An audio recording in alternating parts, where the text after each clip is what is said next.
So I remember that was a big conversation some years back when Black Sabbath was retiring. I remember I'm in Europe now, and we'll get into that here in a minute. I was just over here with Gus G.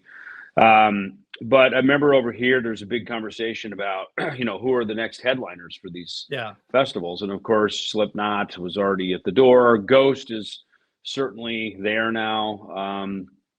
As bands retire, Kiss, Black Sabbath, Iron Maiden. They just announced Nebworth. Yeah, Megadeth, exactly. The list goes on, right? The David Ellefson Show. Featuring Grammy Award winner David Ellefson and respected metal journalist Joshua Toomey. Presented by EllefsonEmporium.com. Here's David and Joshua. All right. So, man, what's going on? We haven't talked in a minute. I know, right? It's been a minute. I've been busy. You've been busy. It's been a wild last month or so. Dude, it's been awesome. So you were just at Louder Than Life. I saw you put some reels up, which was cool. I've got a bunch of those. I was going to kind of hold off until we put out the episode to kind of let everybody know what was coming. But basically what I did was, a ton of interviews back there. And in the past, you try to do a 10, 15-minute interview, and it's just too much. There's too much going on around to get a good, solid interview. And so this year I just kind of played with it and had everybody do their big four of something. So some people did breakfast cereal, some people did new metal, some people did just things that they liked. Tech Nines was fun. So I just let the artist pick what they wanted to do. Tony Campos did his big four of tequila, so it's gonna be fun, kind of getting these out. And so I'm editing them together now. And once this episode kind of goes up, I'll start releasing them so everybody knows what's going on and not like, why are these random people just showing up in my feed? That's awesome, dude. Yeah, well, that's good, man. So Louder Than Life. Yeah, look, we did the contest. They were super cool about that. And that's in Louisville, Kentucky, right? I think. Yeah. It's not too far from the house. It's the easiest festival for me to get to. It's literally like right off the interstate, boom, you're there. Jump on the interstate, boom, I'm home. So it's like, I think it's a good 15, 20-minute drive from the house. So, it's not too bad getting in and getting out. And, this year they switched it up just a little bit, the layout wise, but I think by the end of it, I think I might like this layout a little bit better. But, just kind of a quick overview of the 4 days. I mean, there was just so many bands playing all day long, every day. Yeah. I think they had 6 stages going this year. And the one thing I like about this festival is I feel like back in the day with like Ozfest and things like that, like those bands that played early in the day, they would get hosed by 30 people being there because they, went on at like 9:20 a.m. Right. But the way that Louder Than Life does it, no matter what time of day, no matter what stage it is, you've got a couple thousand in front of you, no matter what. And then, obviously the bigger stages have, I think the biggest crowd of the weekend was 80,000 for. Wow. So who were the headliners? It was Slayer. Who was it? It was Slayer, Avenged Sevenfold, Deftones, and Bring Me the Horizon. So mostly new, younger band. Well, I shouldn't say new, younger. These bands have been around for 20, 25 years. But it's just to be Slayer. The big four. We were the new generation. You know what I mean? Before us was Iron Maiden and Ozzy. And all right, so look, those bands rose to prominence. I remember that was a big conversation some years back when Black Sabbath was retiring. I remember I'm in Europe now, and we'll get into that here in a minute. I was just over here with Gus G. But I remember over here, there's a big conversation about, who are the next headliners for these festivals. And of course, Slipknot was already at the door. Ghost is certainly there now. As bands retire, Kiss, Black Sabbath, Iron Maiden. They just announced Nebworth. Yeah, Megadeth, exactly. The list goes on, right? But who's going to be the next headliners? And I think with it comes what you just mentioned is a pretty good example. It isn't just those headliners who change over. Yeah. It's the next generation of bands, which means the next generation of fans, right? So the Bring Me the Horizon fan, is its own new fan base, the same way that, the Big Four, Black Sabbath, the Kiss, whoever, right? And so, at some point, even I think even the fans, I don't want to say they age out, but the excitement of running out to be at a festival for 4 days, it's a generation that's a lot, yeah. 15 to, I don't know, by 50, you're probably going, I'm tired. I don't know if I want to do that. You know what I mean? So I noticed the one thing they did, not necessarily Thursday, but like Friday, Avenged Sevenfold headline, but I believe it was Sleep Token that played before them. So it was like Sleep Token was like the talk of the town. They were the ones that like everybody was freaking out about. So it was like every band that was right before the headliner was like a new and upcoming band. Like the day Deftones played, it was like Bad Omens. It's like a band that's making cool. a lot of waves. Yeah. I think in the last night was Bring Me the Horizon and Suicide Boys, which is like a rap thing, but right. But they have a huge audience too. So it was I think they did this year really well. It wasn't just back to back, headliners. It was like give somebody the chance to kind of show that they can do it, and then have the actual headliner. Shiprock Fest, because a lot of those bands I've seen on Shiprock over the years. Remember Bad Omens, which of course I kind of had my interest from Megadeth song Bad Omen. Dude, how about when I was in LA, a couple of weeks ago for the Kings of Thrash shows at the Whiskey, right there on Sunset Strip is the billboard for The Conjuring, Last Rites. They're just blatantly nicking Megadeth song titles, and then they don't even use our music. It's Fox, so it's like we don't even get paid. They just take the good shit and then they don't even use our songs. So I don't know what that's all about. I haven't seen those movies, but I assume they're good.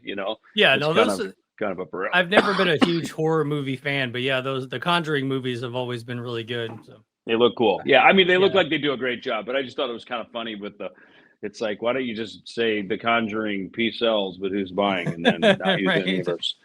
Use our songs. Angry Again. Exactly. Exactly.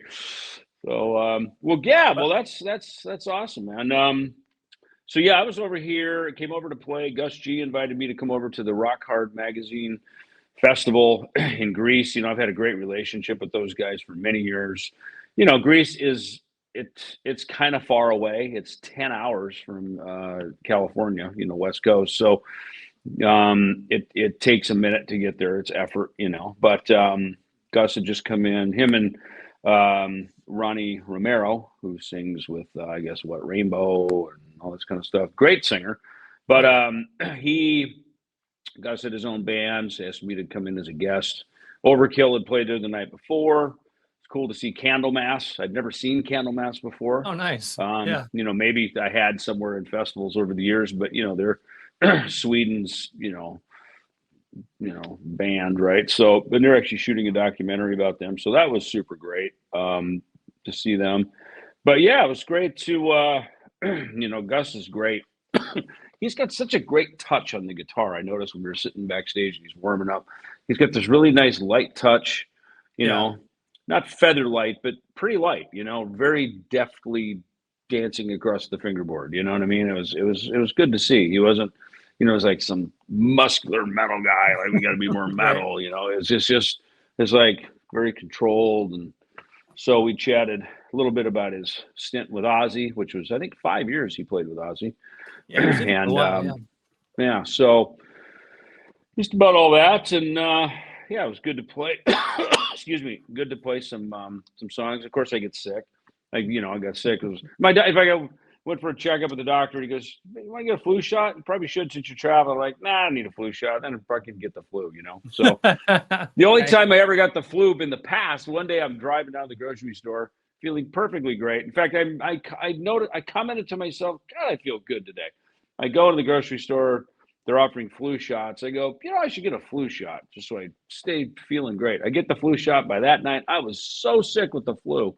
I was like, never again will I get another flu shot, But if you fly in enough airplanes and iron lungs and all the crap that we do, you're bound to get something somewhere, So it is what it is. So what songs did you play with Gus G?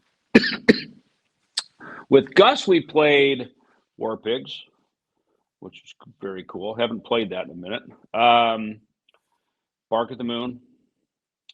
we played a song called Vengeance that I recorded bass for on one of his solo records. And I had to go back and listen to that. I remember recording it at John Acolino's studio in Phoenix. I remember when we cut the track, and I had to go back and listen to it. And I was going, oh yeah, that sounds like me. It sounds like how I would play that, But right. I had to pick up a few licks. There's, he's got it's got some stuff in it. Musical. It's just an instrumental. Let me think. What else did we play? I thought we played like 5 songs. God, it seems like it was a month ago already. It was a couple of weekends ago. But yeah, it was certainly some fans were asking for Megadeth, which we probably should have played one Megadeth song down there. But yeah, who knows? Maybe we'll even do some more stuff like that.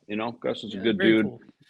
So hey, everybody, David and Josh here, and just want to let you know about Rockabillia, our new partners here on the show, and you can visit them and enter David10 for 10% off on any of your purchases. So some cool stuff they have there, Josh. Yeah, it's pretty awesome company. I mean, if you're of my generation of the, we go to the magazine aisle, and, when it was a print magazine, and, Rockabillia was in every Metal Edge and Metal Maniacs and whatever else, and you would circle every Megadeth t-shirt you wanted, or Metallica or Slayer or whatnot. So super pumped to have Rockabillia on with the David Ellefson Show. And, just a few things. They've got over 500,000 items over at rockabillia.com, including staples like the Master of Puppets shirts, Rest in Peace shirts. They do limited edition exclusive drops each month. And the one thing that they wanted to stress was everything is 100% authentic. No bootlegs over there at rockabillia.com. So that's obviously a plus there too. Cool. So the money goes where it's supposed to go. So, all right. Excellent. All right. So check it out. Rockabillia, David 10 for 10% off. Check it out. Rockabillia.com. Yeah. Speaking of learning songs, the back to the Louder Than Life thing, it's, back in the media area, obviously it's, everybody from around the country, different media outlets, the guy from Rock Feed was back there, Frank from Metal Injection, Jose Mangan running around. And I was sitting there getting ready to interview somebody to look over, and the guy's wearing the Ultimate Guitar shirt. And I'm like, are you with that site? And he goes, yeah. And I was like, man, you don't know how many times I hear people, using your site to learn stuff. And I was like, I think David even used Ultimate Guitar to learn some of that stuff for the beginning. And he just started laughing. Dude, I totally do. Man, it's the Bible. Yeah. You always go on there. And of course, most of the stuff is, it's guys like you and me uploading what we think is that.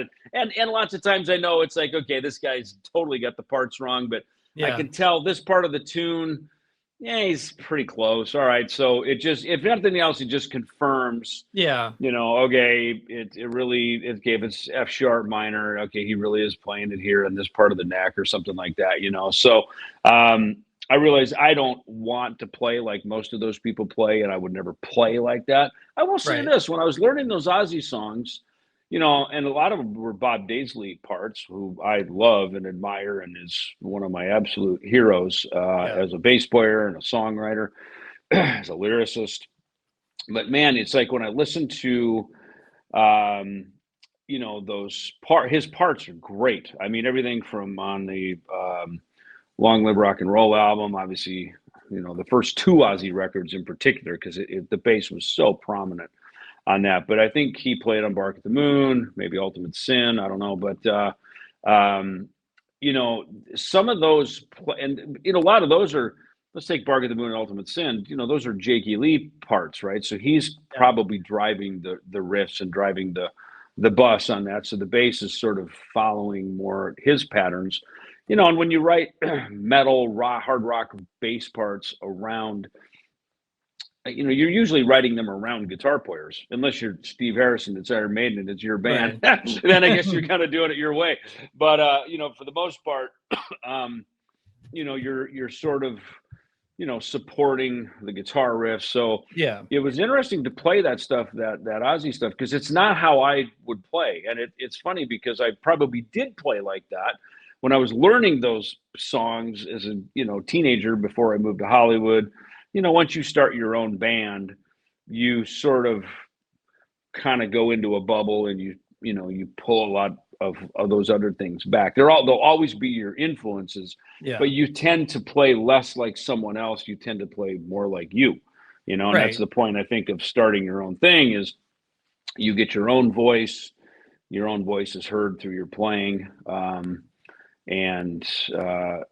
me, I guess when I go listen to, like, say the new Ellefson Soto record, I sit back and I go, okay, I've got a pretty deep bag of tricks. I've got a lot of education. I've got a lot of experience. I can sort of pull things out on the fly, and that is not something I was able to do so easily before. And if I did do it when I was, say, 18, 19 years old, it probably sounded more Geezer-ish. It sounded more Getty-ish.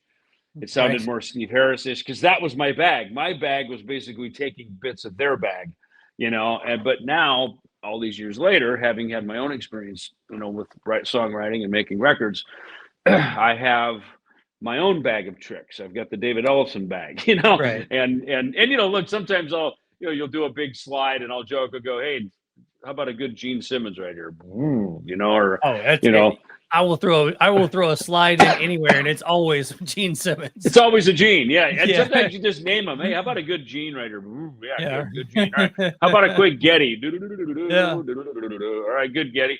So we reference the heroes because we all shared the same record collection, but I think as time goes on, the more you do it yourself, you sound less like them, and your own voice comes through. So we did that.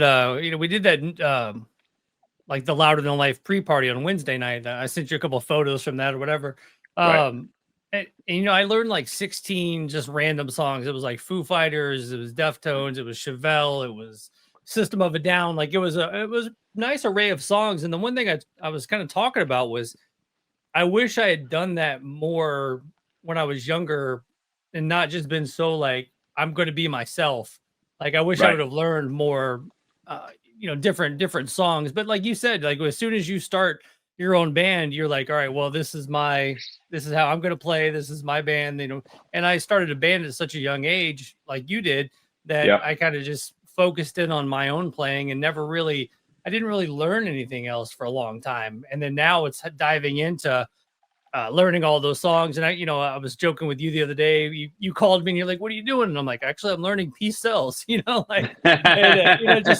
Just playing different stuff. And I kind of wish I had done that more growing up. And I think that's what if any aspiring bass players out there are watching, I say just learn. Learn as much as you can. Well, it's funny you say that. I did the same thing. So for the first 20 years of Megadeth, right, there was no time to do anything else. I didn't want to do anything else. I was into it, but I remember I was writing a column for Bass Player magazine, and one of the last columns I wrote for them was about that, about just being stale and stagnant, because you're just playing your own songs.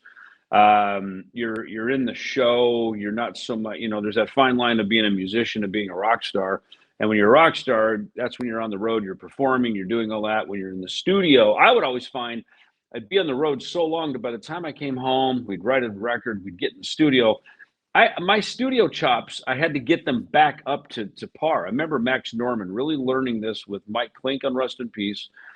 Because I asked him, I said, how long did it take? Because it seemed like, man, these, the Rust in Peace stuff obviously was very complex and a lot of detail, a lot of clarity to the parts, a lot of top end, which really makes, the click on the pick has to really match the kick drum beater, and the tom hit. There was no room for error, and there was no digital. You couldn't slide that shit around. It's like as it was, that's however you recorded it, that's what it was, And then I remember asking him, I said, how long did it take Rudy Sarzo to cut that last Whitesnake record? He goes, about 2 days. I'm like, fuck that. 2 days to cut bass. I'm sitting here for like a week.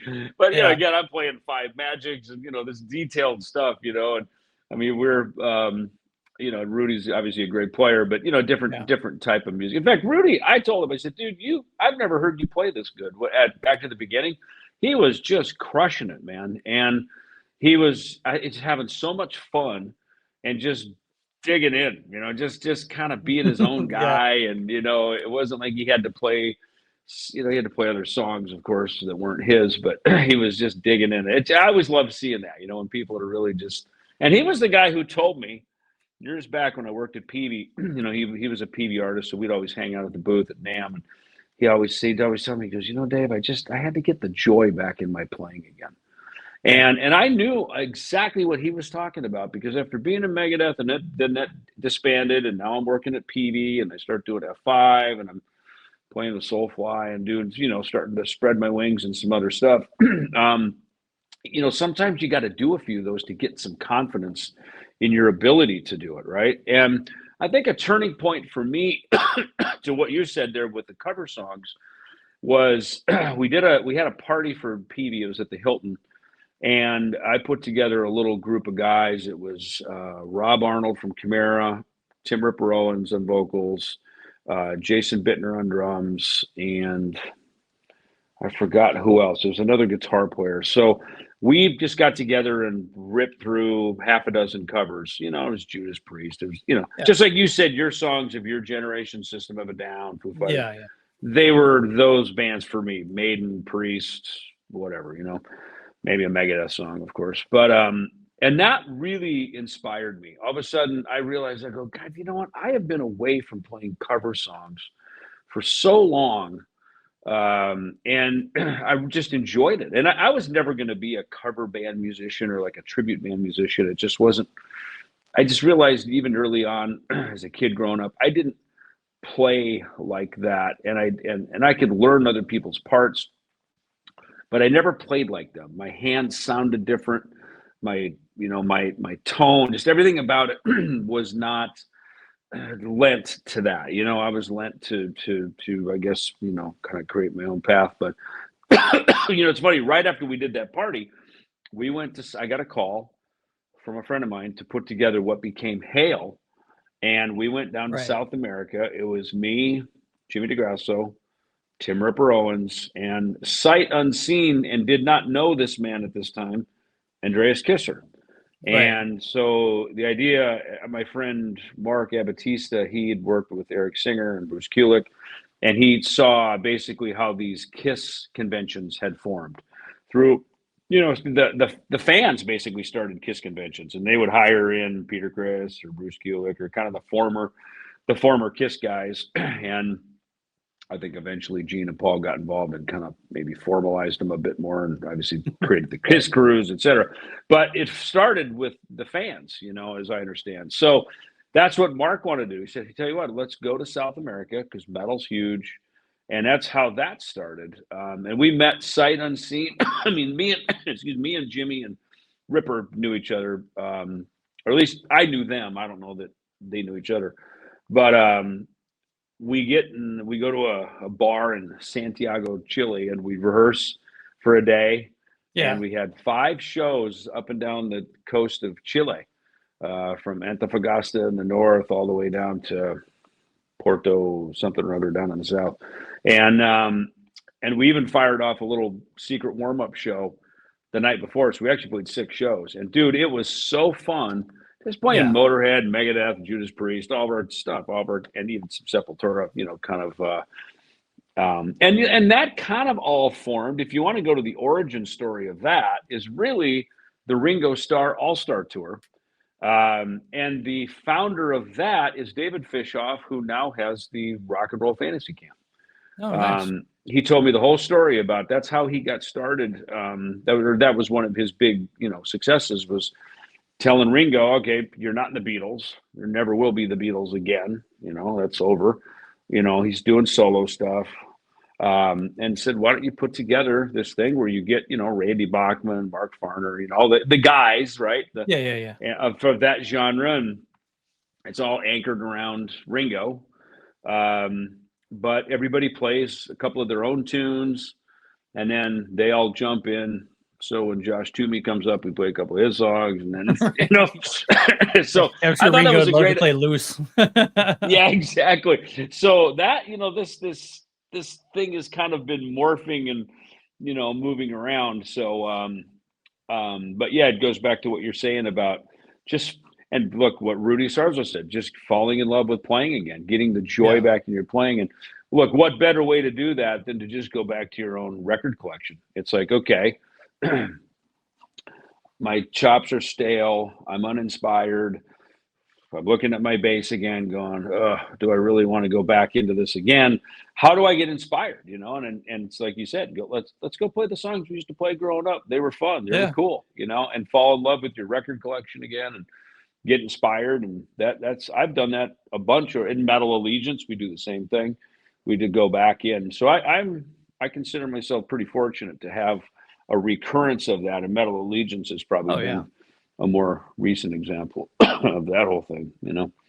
Yeah, it's funny. The first show I did a couple of years ago, I hadn't been on stage for like 15 years or something. And, you know, my wife comes out to the show and I get off the stage and she looks at me shaking her head. She's like, I've never seen you smile like that. She's like, she goes, you've never smiled at me like that. You've never seen you laugh at a show like that. She said, I've never seen you light your face that lit up. And I was being interviewed the other day for the Primer tour, and someone asked about, you know, the family and you know, kind of getting back out there doing it again. And I was like, you know, my wife married me. It's not like I'm 46 years old and I just started a band and I'm going back out on tour. It's like she knew it was probably coming at some point. And so, you know, when she saw that, she's like, all right, I lost him. He's gonna go on tour. He's gone. Yeah, he's gone. I've lost him. But yeah, you know, I remember. It's great. No, not to cut you off, but you know, it's true. I saw it in the photos. I mean, you've sent me some photos over the years, and I'll tell you what, your Jackson bass looks pretty badass. Yeah, that did look nice. Yeah, and no, it looked good, man. It's you know, isn't it funny? The stage is I was just talking to a couple of buddies about that as well. You know that you know, just being on stage, heavy metal, playing music, I guess probably whatever music it is you play, the stage does something to us, right? It just, I remember we were on the Mega Cruise and I was kind of MC some things, some trivia contests, various things. I was out doing maybe a coffee thing in the morning, acoustic. And I remember Kiko had said that too. He goes, this is where David thrives. This is really where he comes alive, you know? And, you know, just being out, engaged with the people.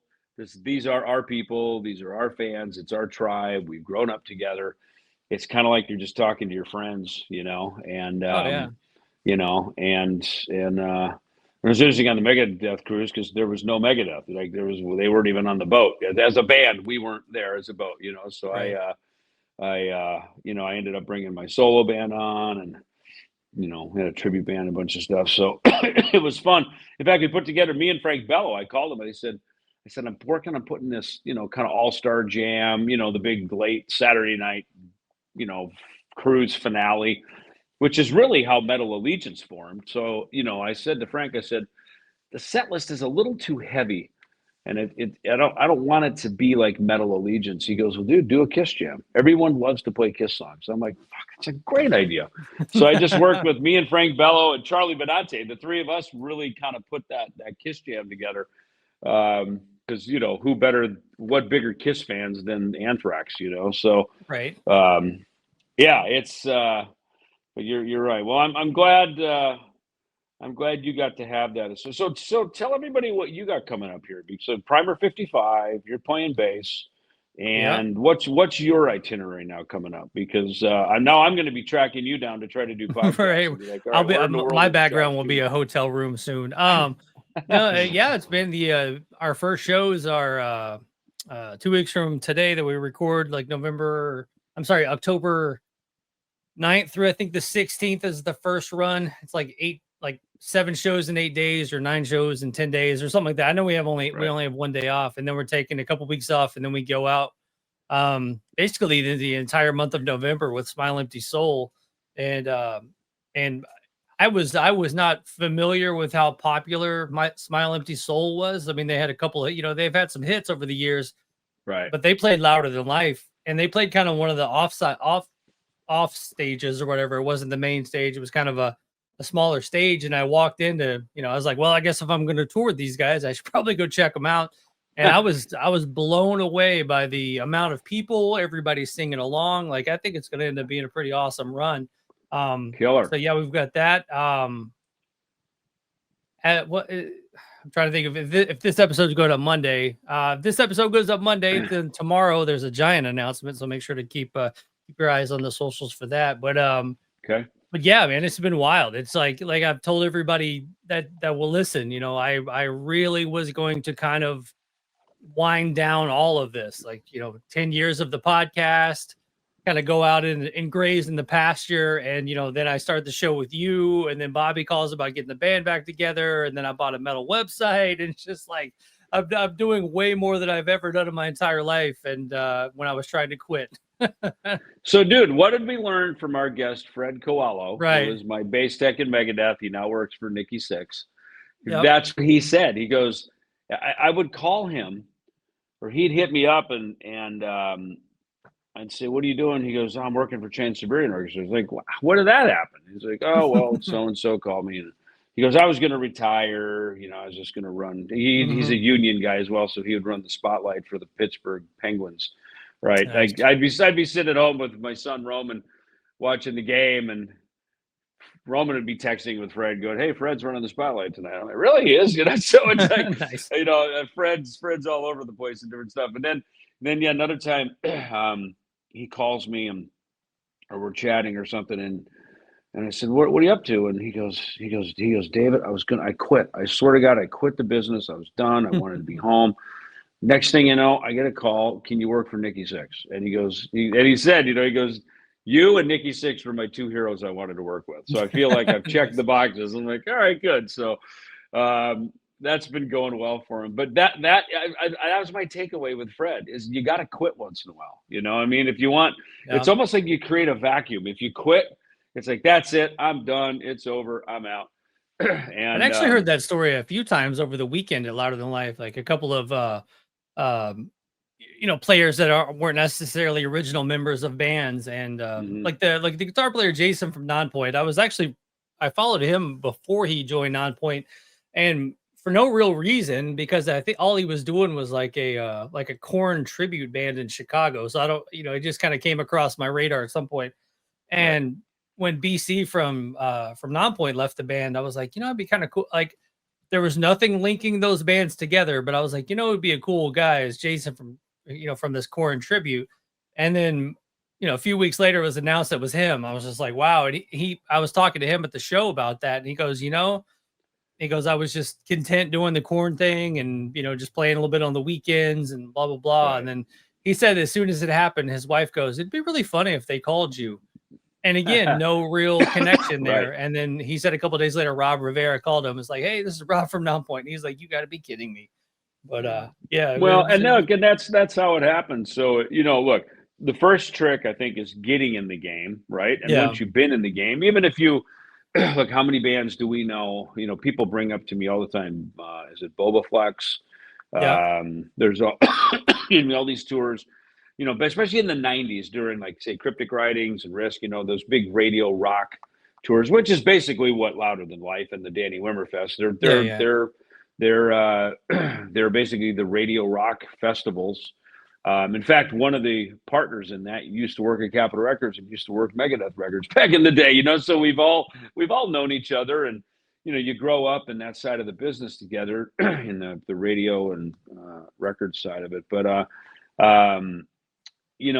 so just getting in the game. And so a lot of these bands, they had one hit, or maybe they had a hit album.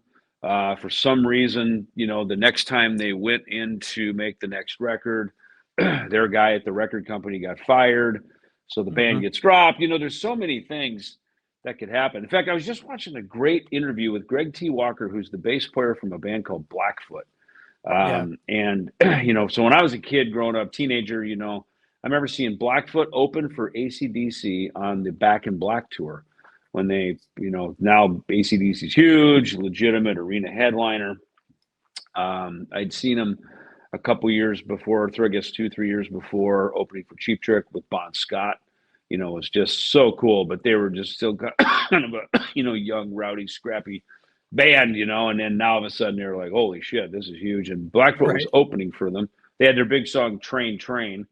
And then a couple years later, they come back through Minneapolis, same venue, the Met Center, and now they're headlining, and Def Leppard on High and Dry is opening, right? Oh, so wow. Me and Greg Handevitt, who we've had on the show, my buddy. So me and all of us in our band, Taz or Killers or wherever we were at that time, we go see the young, scrappy Def Leppard, and that was what I love Rick Savage as a bass player, man. He's a great singer. He's got killer stage presence. He's got cool parts. It's just that Pete Willis was still in the band at that time. Right, and yeah.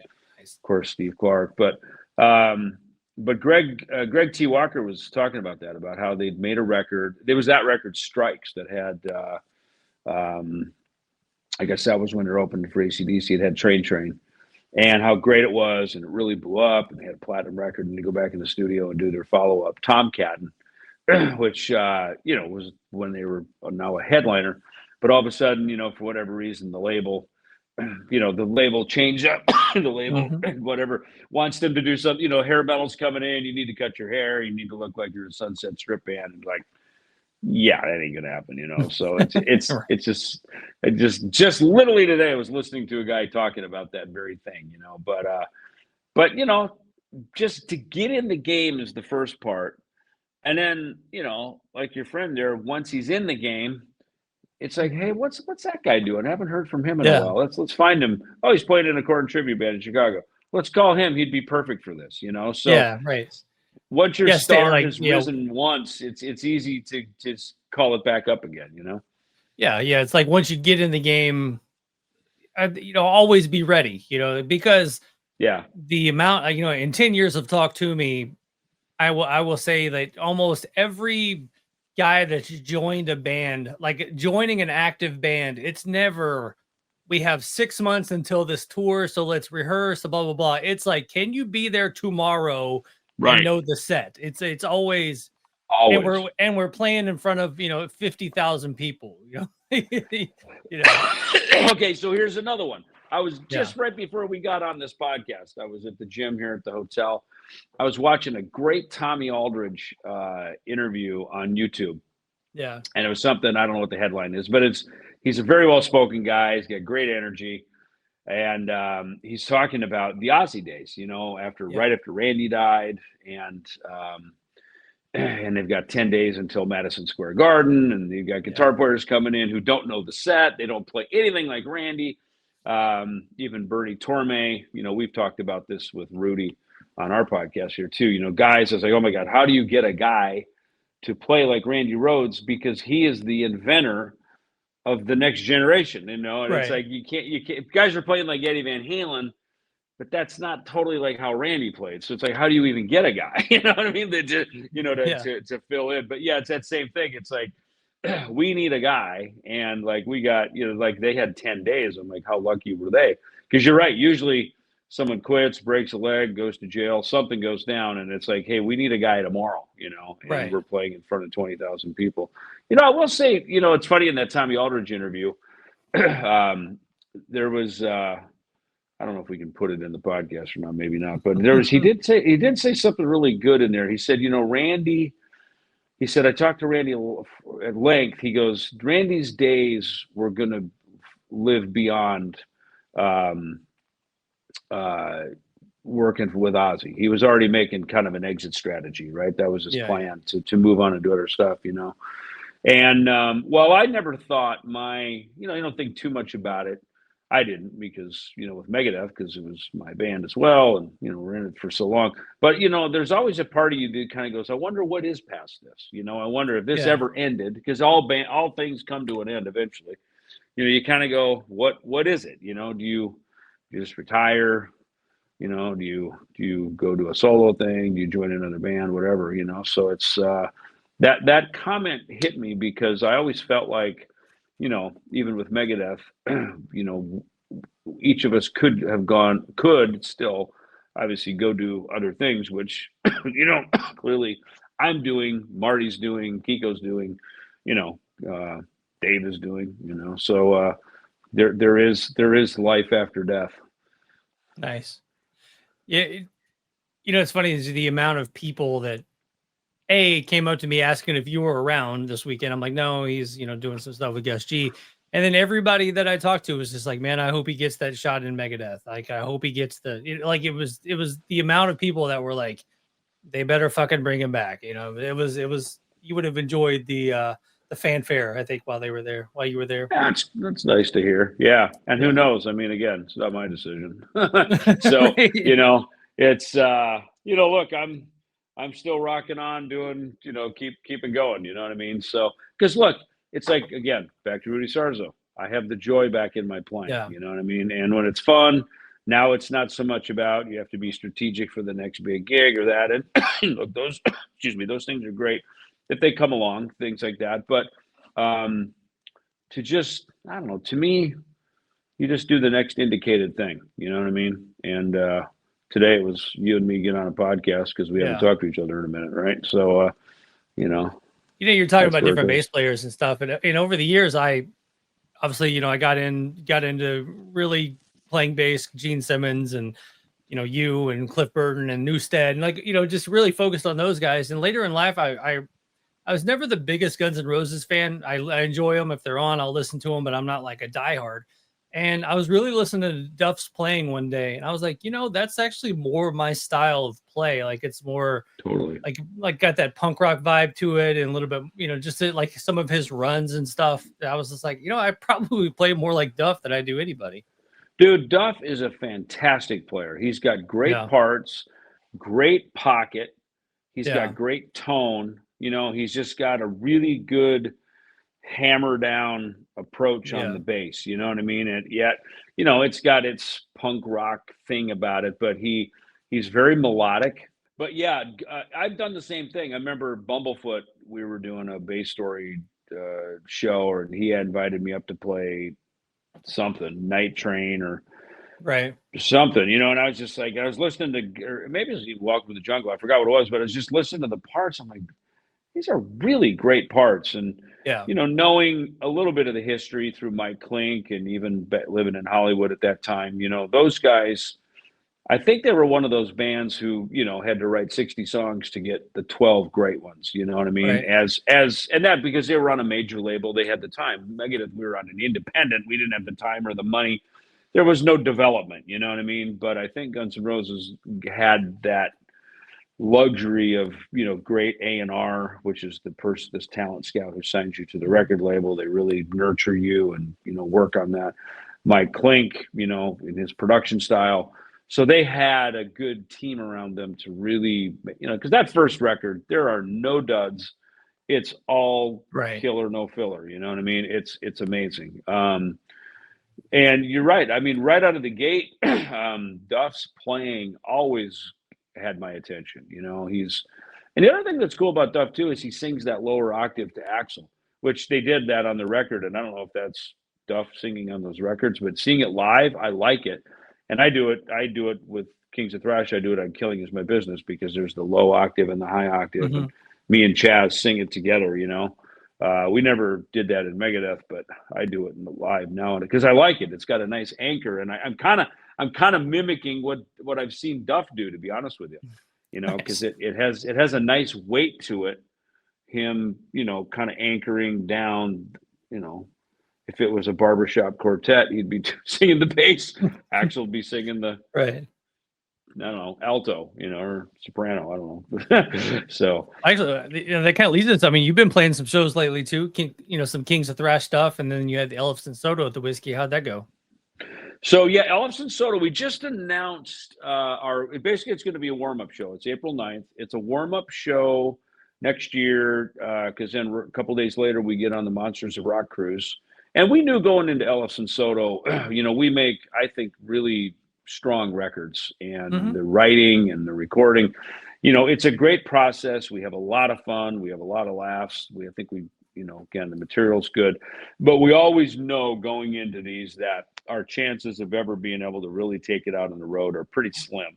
And we're lucky that Rat Pack Records supports that, because usually if a record label is going to put you out, give you money to go do something, they want you out on the road supporting it, doing what you can. Yeah. So I like that they allow us that, but yeah, I thought, we need one good warm-up show. Jeff Scott Soto has not played the Whiskey. I think the last time he played the Whiskey was with Gus G, right after Gus was in Ozzy. So, Jeff doesn't play around LA very much. So I think this will be a really good look. It'll be a great opportunity for us to get on stage and get the set list tightened up, and then get on the Monsters of Rock cruise. And yeah, the Kings of Thrash shows were fantastic. We've got about 2 weeks of dates coming up here, Florida, where we've never been yet. And then some stuff across, starting at the East Coast, Jersey, Delaware, that, and then heading through Ohio and Michigan. Super stoked to be playing Cadillac, Michigan. We're playing there too, yeah. Are you? Dude, yeah. We're probably playing the same venue. So, dude, we've got to go. We're not going to be there together, but when we go, we have to go to the best. I guess there's like sort of a KISS memorial, because that was where the mayor, they handed him the keys to the city back in 1974, 75, whatever that was. So, full on. As soon as I saw that on the, actually, I think in the Primer 55 group chat, I was just like, I heard that the football team needs a little pick me up, so I think they're gonna have to have us a parade for us. We'll all be out. Yeah, we should have a parade, and we should all be out there playing football. That's all. Yeah, and actually, it's a good time because, and you know what's funny about that? Here's a little trivia. They did that. It was October 9th, which is coming up, and ironically, October 9th is David Ellefson Day in Jackson, Minnesota. So I was very honored that the mayor gave me that day in Jackson, and that's also the day that KISS was given the keys to the city in Cadillac, Michigan. So nice. There's my tie to KISS. Yeah, I mean, like, this next run for Primer, it's Machine Shop, it's Cadillac, it's we're playing all the same places, man. Basically. Those places are fun, man. It's like, look, I'm lucky, and you probably have done some bigger venues as well as you've done in your playing. But those are kind of the meat and potato places now, and not everybody gets to play there. That's what Jeff Scott Soto and we were talking about it. It's like, dude, the whiskey is still an iconic fucking play. I mean, dude, Led Zeppelin played there. Alice Cooper. I mean, the Buffalo Springfield. It's really one of the only great rock venues that's left. I mean, down the street in Santa Monica Boulevard is still the Troubadour. But it's kind of the last bastion of great rock and roll venue, and it's still ours to have. We can still go there. I think it's been deemed a historic building, that and the Rainbow Bar and Grill, so they can't be torn down and turned into condominiums. Not yet. So not yet. Well, no, I think they are. I think they're good. That won't happen to them now. So. How cool is that? Because I always go back to the Killing Is My Business tour. The only place that's still around from back then that we played would be the Metro in Chicago. That's the only place that's still around from those days of that touring. L'Amour is gone. These ballrooms down in Texas, Cardi's, all these places. None of that stuff is around anymore. So, you and me are lucky, dude. We get to go back to the old haunts and there's a few places on the upcoming that I've played. I remember playing in the late 90s, like the Bottleneck in Lawrence, Kansas, and Pops in St. Louis. Like they're still, I'm like, these places are still around, still around. I know Pops. Crazy. I know, my God. Yeah.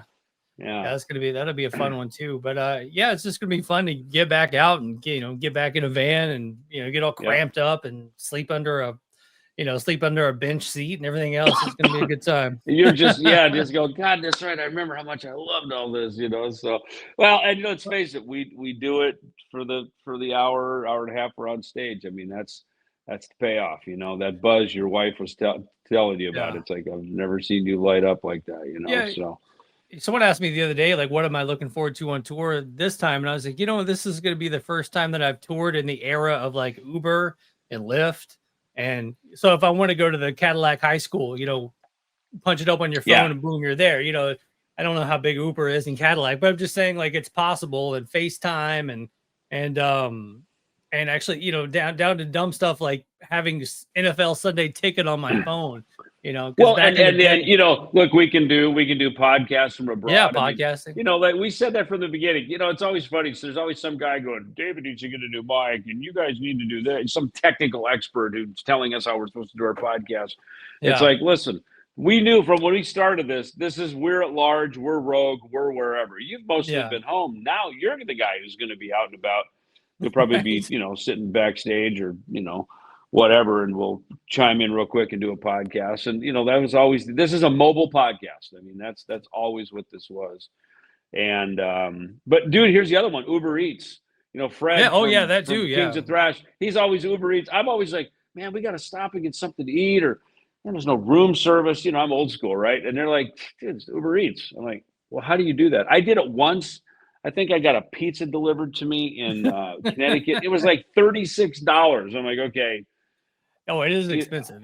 I'm neither a complete idiot, and it wasn't that good. It was like, either I'm a complete idiot doing this, which I probably am, and I was like, this isn't that great. You know what I mean? So, but yeah, look, you're in the modern age of touring with a smartphone. You can kind of do whatever the hell you want. I'm sure you remember the days of like calling cards and hoping to find a payphone at a truck stop. Just all that. Dude, I would call home. I'd come to Europe. Like when my kids were little, calling home all the time, and it's dude, I'd have mortgage-sized phone bills. You know what I mean? Back in those days, just hey, how the kids doing? So now everything's WhatsApp or whatever, FaceTime calling, whatever, so no, it's gonna be a fun time, man. It's gonna be nice just to get back out, see some people, shake some hands, kiss babies, go do it. So look, we've got a few episodes and a few things here, but we may look, we're not going to take a break here, but we may have a couple little gaps and some spaces in here. We got some guests and some stuff coming up here. But you're out on the road, I'm out on the road. Maybe we'll do some little Where in the World is David and Josh episodes. Yeah, I'll do some catch up stuff. Get caught up. I was thinking about maybe even doing some best of, kind of let people catch up if they haven't watched all the episodes, and just do a little best of here and there, and just kind of keep everything going. But yeah, I think this, we're gonna have to deal with some logistics, I guess, for the next few months. Yeah, I mean, look, I'm doing the Kings of Thrash stuff through October. Then I've got the Alice Cooper, Rob Halford fantasy camps in Phoenix, so at least I'll be in one zip code for a couple weeks. But then I'm down to Mexico after that with Kings of Thrash, and then I've got some more stuff that'll be announced for December coming up. At Kings of Thrash, we're going to Japan now in February, which is cool. And so we're putting together some more Base Warrior stuff for next year. So, yeah. So, look, between you and me, have base, we'll travel, we're Base Warriors at this point. Base Warriors. Dude, you can come on the Base Warrior tour. There you go. Right, there we go. Yeah. Just stay ready. Yeah. Last thing, I guess, before we got to get off air, the new Son of a Bitch video is out as of this recording. So, talk about that a little bit. So we filmed two videos, this one being one of them, in the room. We just gathered around the drum kit. So that's at Rogue Recording Studios, and that's inside of Battery Studios. And that's the infamous Battery where they did Iron Maiden, Killers, and Number of the Beast, and Def Leppard, High and Dry, and Pyromania, and all these just legendary records. So we went there back in mid-July, and we just put out the last Ellefson Soda video we put out was the song Vengeance that has Tim Ripper Owens in it. So I was literally downstairs in the lounge, just chilling for a bit. We'd been working a lot, doing a bunch of video stuff. I'm relaxing. I'm reading, I think, like a Mix magazine. I'm reading about how they, about how they made the new Ghost album with Andy Wallace, kind of these, industry insider magazines. And our guitar player, Walter, comes down the steps with his cell phone. He goes, "Hey guys, I don't know if you saw this, but I think Ozzy just died." What? And I was like, "Are you kidding?" He goes, "I don't know." And he sent me the link from Sky News, and I started hitting friends and just going, "Dude, is this for real?"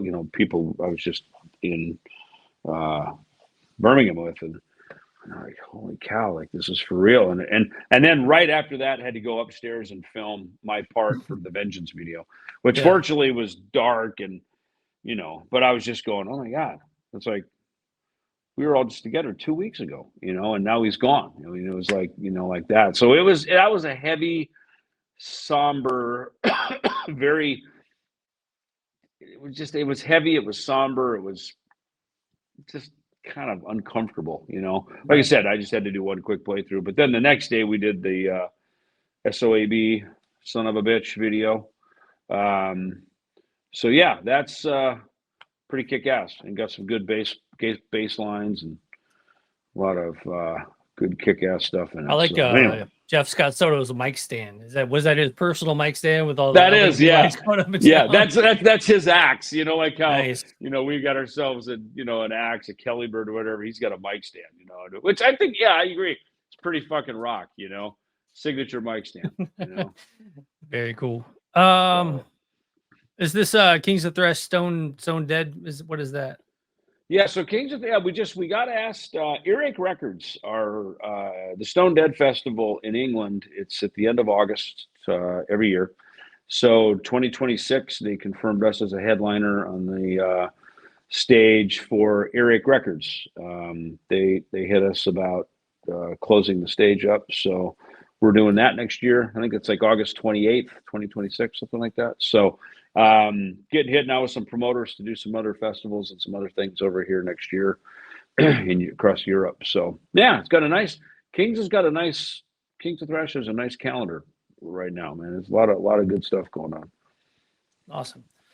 Well, that's awesome, man. I guess you know, if you see me out on the road, you see David out on the road, make sure to come up and say hello and talk about the podcast and keep it going, man.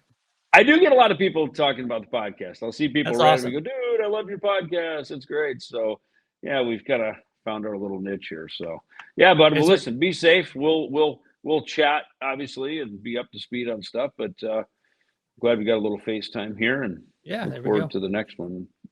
Awesome. All right, guys. All right, talk to you later.